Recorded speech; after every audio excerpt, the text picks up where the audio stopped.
سلام بچه ها، این اولین ویدیوی منه که دارم تو یوتیوب میذارم.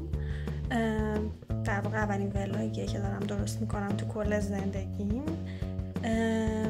شاید براتون سوال باشه که الان خب چرا اینجوری شروع کردم، چرا اصلا صورتمو کامل نشون نمیدم، ولی نگران نباشید چون به زودی قراره ببینید. خب آماده؟ 1 2 3 جیجی مای گاد، خیلی داغوننی. زومش کنم البته نباید بکنم ولی میبینیش. خلاصه که هیچ هم تجهیزات هنوز ندارم ولی قراره که بگیرم. حتی یه پایان ندارم برای موبایلم، دارید میبینید دیگه، نه دوربین نه پایان نه حالا فکر کنید تجهیزات نورپردازی خاص و اینا ندارم. اما خب گفتم باید استارتشو بزنی چون باید شروع کنی. وقتی یه کاری رو می‌خوای انجام بدی یعنی قدم اولو برداری میاد بعدش همه اون امکانات فراهم میشه. و خب ببخشید اگه من دستم میره پایین، تجربه اولمه. خب حالا میخوام حاضر شم، شما رو هم با خودم همراه میکنم توی مراحل بیشتر جمع.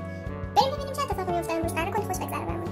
از اونجایی که خیلی خانوم خونم و کارهای خونه و خانه‌داری در اولویت من هستش، باید بدونید که قبل اینکه برم سراغ حاضر شدن و موامو درست کنم، آرایش کنم، درست بپوشم، باید اول غذا درست کنم. پس بریم غذا درست میکنیم. بله دوستان، شما به زودی با وجه‌های دیگر من آشنا خواهید شد. من یک دختره. اینم از نتیجه نهایی. حجم موام انقدر زیاده که 3 ساعت طول می‌کشه که فقط صافش کنم. و همین گفتم اول میشینم راحت رو میز، آرایشمو میکنم، بعد میرم موامو صاف میکنم.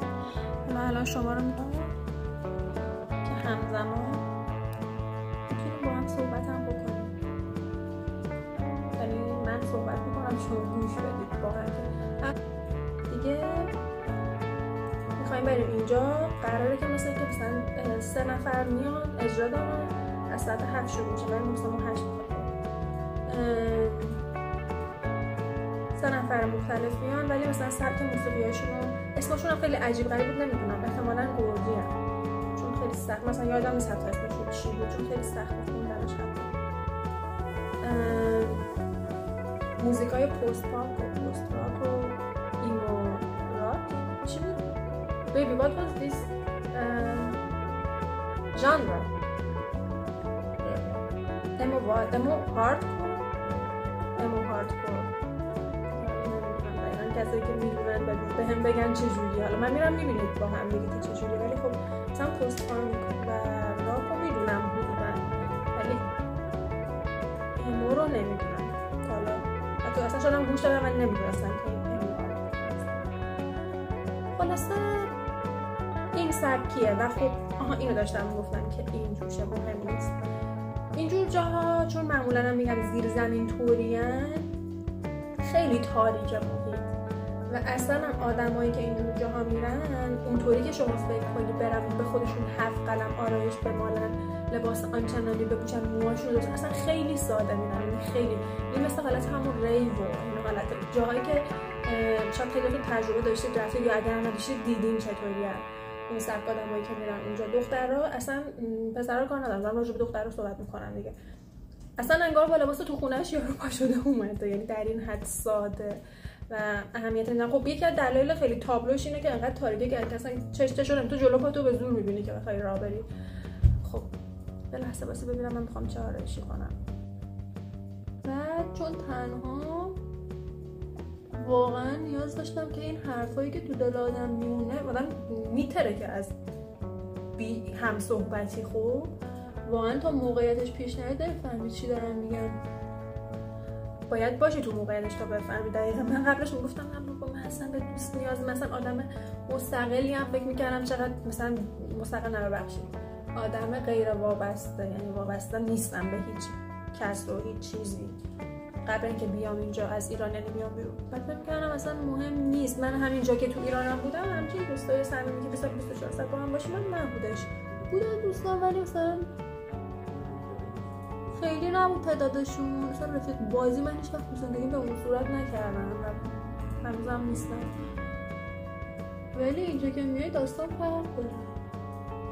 این تنهایی بیش از حد یه جوری فشار میاره که تو اصلا فقط دلت میخواد یکی باشه تو بهش فقط مثلا روزمره تو تعریف کنی. مثلا هیچ کار خاصی نمیکنه، فقط بشینی باش حرف بزنی، یعنی باشه باهات به حرفات گوش بده. که میگم این یکی از قوی ترین انگیزه میگم برای دیپوتیشن خیلی قوی بودش که مثلا باعث شد به این فکر کنم که توی یوتیوب، چون اینستاگرام که حالا دارم، من قبل خیلی وقت پیش داشتم و فعالیت میکردم، ولی حالا اونطوری هیچ وقت راحت نبودم که خودم مثلا بیام بشینم جلوی دوربین حرف بزنم با بچه‌ها. یه جای امنی داشته باشم برای اینکه درد و دل کنم، خاطراتمو تعریف کنم، مثلا جاهای باحالی که میرم باهاتون تو قالب ویدیو و عکس و اینا به اشتراک بذارم.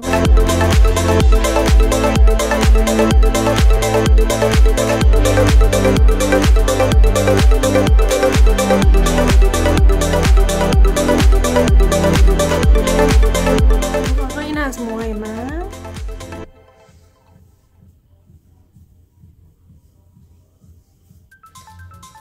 به نظرم اینجوری با مزه تر، چون لباسم درست معلوم بشه یا اینجا لباسم دامنه توی عروسا چی دارم همین تنفوریه. به نظرم اینجوری با مزه تر خواست ندارم دیگه. ما آماده این که دوستمون بیاد دنبالمون، شنیا ازشه با بچه هنوز داره کار.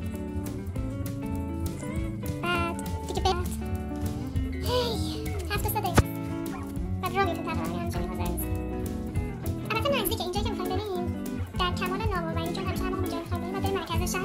بعد ما تقریبا دوریم از مرکز شهر، بر همین کلی طول میکشه. معمولا این ساعت شروع به ترافیک میمونیم، بر همین خیلی راهه، ولی این سری قشنگ نزدیکمون اونجا. و خب دیگه البته ماشین داریم، برای ماشین بریم که بگیم حالا منطقه تاکسی اینا بشیم بریم دیگه. بیاد دنبالمون توی اونجا شاید باورتون نشه که من الان دارم چی کار میکنم و ما هنوز نرفتیم، به خاطر اینکه هنوز دوستمون نیومده دنبالمون. و از اونجایی که ما خیلی انسانهای پاک و معصومی هستیم و حتی اگه کنسرت هم بریم تو کشور خارج از ایران هم باشیم لب به مشروب و الکل نمیزنیم، نتیجه میگیریم که باید چیزای غیر الکلی بخوریم. و من الان دارم قهوه درست میکنم که حداقل اگه قرار نیستش که نوشیدنی الکلی بخوریم قهوه رو خورده باشیم که انرژیشو حداقل داشته باشیم که بالا پایین بپریم و 2 ساعت مثلا شاید بیشتر شاید کمتر یه خورده نمیدونم بخوایم اونجا برقصیم یا حالا بخونیم هر جنگولک بازی میخوایم در بیاریم. من مشکلی با مشروب ندارم، در واقع خیلی نمیخورم، ولی خب اونطوری نیست که بگم مثلا کامل کامل مثلا حذف کردم از زندگی. اوکی هم، یعنی اگه مناسبت خاصی باشه یا جایی بخوایم بریم، مثلا یه سری آدم با اون باشن که بخوام مشروب بخورم، مثلا یا بخوام خونه‌شون بریم یا خونم بیان چی تو لیز نخوری ای بابا حالا اون پایان رو بخوام بیان نه مشکل ندارم، ولی به خاطر اینکه ژنیا الان نمیدونم چند وقت شده نمیشه بعد تموم شد 2 دقیقه تحمل کنید این مسخره بازیای منو. تو خدا سر نخوردید، یعنی بدبختیای بی تجهیزاتیه ها. اوکی دیگه ببانم اینجا میدم الان میرم 2 دقیقه صبر کنید. اون کاری نداره، مثلا من خودم به خاطر اینکه میخوام یه ذره رعایت حالشو بکنم که یه وقت دوباره به خاطر من مجبور نشه بزنه زیر قولش به خودش نمیخورم زیاد. بعد اصلا کاری هم به اینا نداشته باشیم، واقعا تنهایی مشروب خوردن هیچ حالی نمیده. یعنی اگه فقط خودمون باشیم بخوایم جایی بریم و مثلا من تنها بخوام این کارو بکنم میگم خب که چی، واقعا تنهایی مزشم که چی بشه، اصلا حال نمیده برم زیاد. به جز حالا شاید مواقع خیلی خاص که واقعا احساس کنم بدون مشروب خیلی صبرم و اصلا شاید حال نده اونجا بخوام برم. مثلا همین کلاب رفتن، مثلا همین کنسرت رفتن و اینا هم مثلا یه وقتایی واقعا به نظرم حال بهم شاید نده اگه بخوام همینطوری بدون هیچی برم. ولی امشب به خاطر اینکه این دوستی هم که داره با همون میاد، دوست جنیا، اونم گفته من نمیخوام بخورم، حالا اون تو ترک نیست ولی گفته نمیخوام بخورم، حالا نمیدونم اونم رعایت حال ما رو کرده، یعنی جنیا رو در واقع کرده، یا به خاطر اینکه فردا چون برنامه داره میخواد صبح زود پاشه و مثلا بره کوه و اینا، یه سری برنامه‌های ورزشی شیده، کلا دور و بر زندگی سالمی رو پیش گرفتن، خیلی جالبه. اونم نمیخواد امشب بخوره در واقع، منم نمیخورم اگه شیطون گولم نزنه. البته نمیتونم هیچ قولی بدم راجع به این، ولی خب تنها هم قطعا دلم نمیخواد چون تنهایی اصلا باز نمیدم. به جاش قهوه میخوریم.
خبر بدی دارم براتون، ضایع شدیم و برنامه تموم شده بود. در واقع ما فکر کردیم بریک تایم دادن، اما از اونجایی که خیلی دوستامون زود اومدن و ما خیلی زود رسیده بودیم تقریبا 1 ساعت و 2 ساعت و نیم از برنامه رو ما نبودیم، یعنی 7 شروع شده بود ما 9 و نیم رسیدیم.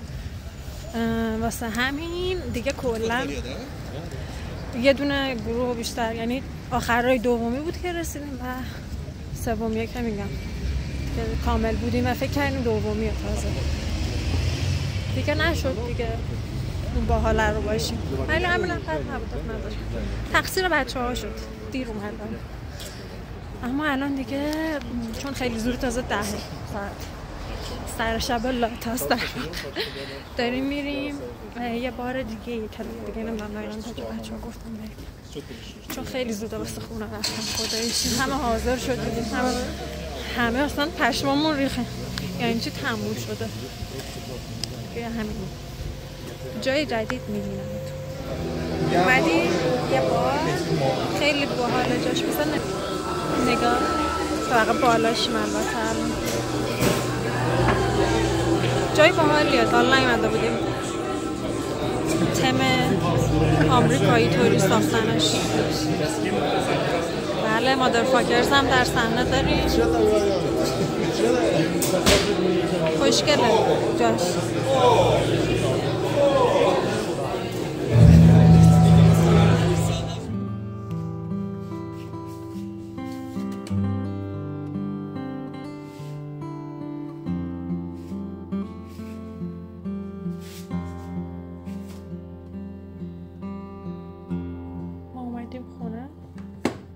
اینم جسی خانومم. بالاخره رسیدیم خونه. خیلی انتظارم از امشب فرق میکرد ولی اوکی بود، خوش گذشت. تو کلان با این بچه ها خوش میگذرم همیشه. دوستم که گفتم میتونم گفتم فکر کنم اسمشو، یه پسر ایرانی هست، ایرانی روسی هست که با هم دوستیم، اسمش آریاه، که دوستای دوستامه که باهاش آشنا شدم. خیلی پسر باحالیه، دورگ ایرانی بلاروسیه در واقع. یه کلی بحثای سیاسی طبق معمول کردیم، آبجو خوردیم تو با. قراره که فردا تو ویدیو یعنی بعدی ببینید که چه اتفاقی میفته و بهتون نمیگم چون شاید ویدیو بعدی نباشه، شاید 2 تای بعدی باشه، نمیدونم دقیقاً چند ویدیو آپلود میشه ولی حتما ویدیو میگیرم چون قراره که کلی جاهای خفن بریم و جای جدید و جذاب. یعنی اینو از من داشته باشید که واقعا جدیده، حداقل برای کسایی که تو ایرانن جدیده و چه دیگه خودتون آماده کنید برای یک ویدیو خیلی مهیج، خیلی بهتر از امشب. مرسی که ویدیو من تا اینجا تماشا کردید و امیدوارم که براتون، شاید به نظر خودم اونقدر جذاب نبود، میتونست بهتر از این بشه به خاطر حالا این ضد حالی که خوردیم، ولی داشته باشید و حتما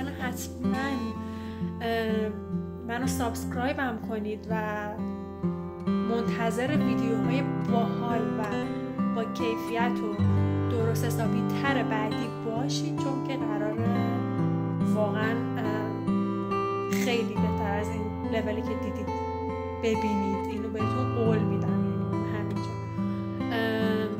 کلا قراره که روزای باحال رو کنار هم داشته باشیم. خیلی الان خستم، فقط دلم میخواد این آرایشو پاک کنم، اینا رو باز کنم، لباسو درم و برم تو.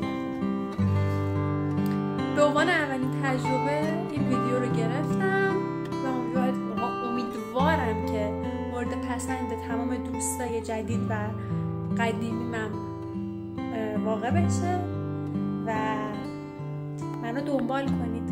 حتما منتظر بعدی ها باشید و خلاصه که دوستتون دارم. میبینمتون به زودی. شبتون بخیر یا روزتون بخیر، نمیدونم چه تایمی دارید میبینید. اینجا شبتون بخیر. بای.